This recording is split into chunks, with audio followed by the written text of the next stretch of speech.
Mesdames, messieurs, bonsoir, bienvenue dans cette émission L'Église. Nous parlons aujourd'hui de l'Église.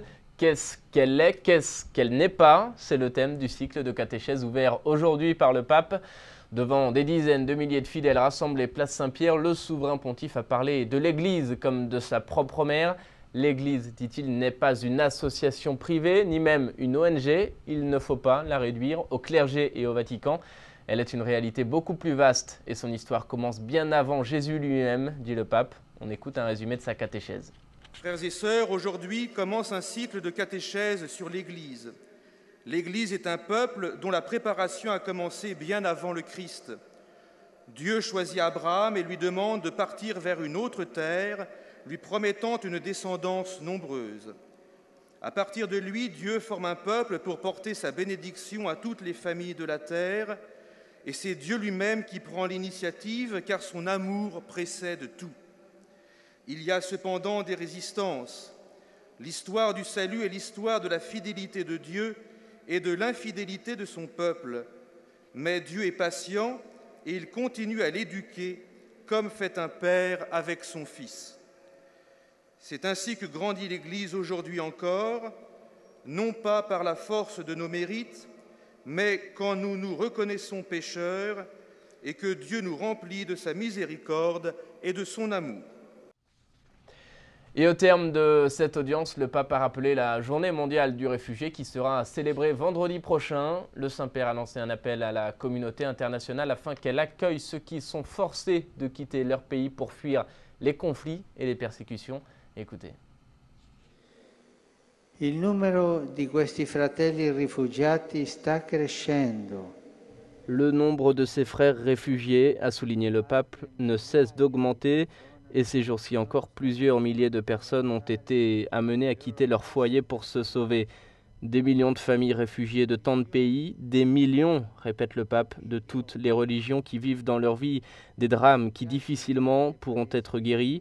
Soyons proches d'eux en partageant leur peur et leur incertitude pour le futur, en soulageant concrètement leurs souffrances. Le pape a demandé l'engagement des personnes et des institutions pour assurer aux réfugiés de tous les pays et de toutes les religions accueil, dignité et motif d'espérance. Jésus, rappelle le pape, a été un réfugié, il a dû fuir pour sauver sa vie. Avec Joseph et Marie, il est allé en Égypte.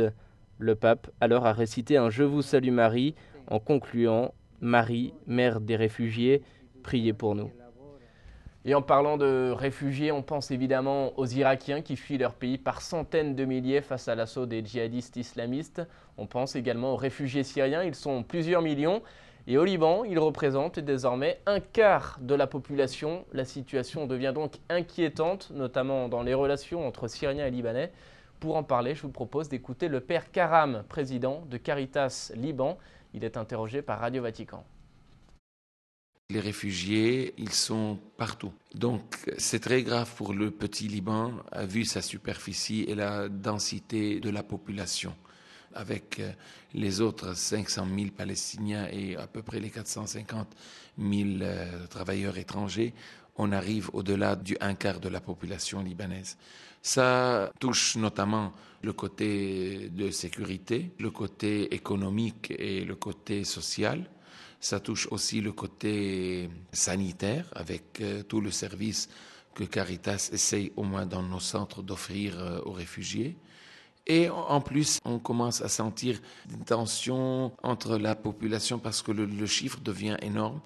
Et les services qui sont octroyés aux Syriens ne sont pas accessibles aux Libanais. Même les Syriens parfois deviennent de plus en plus violents, ils n'acceptent pas n'importe quoi. Donc on est en train de rencontrer des cas comme ça dans nos centres et les infirmières et les assistants sociaux viennent nous raconter tout cela. Sachez enfin que le prix Ratzinger 2014 a été remporté par Anne-Marie Pelletier. Cette bibliste française, docteur en sciences des religions, est la première femme lauréate de ce prestigieux prix de théologie. Un prix qu'elle partage avec le père Krostowski, un prêtre polonais engagé dans le dialogue entre juifs et catholiques. Voilà, c'est la fin de cette émission. Merci de l'avoir suivi. Très belle soirée à tous. À demain.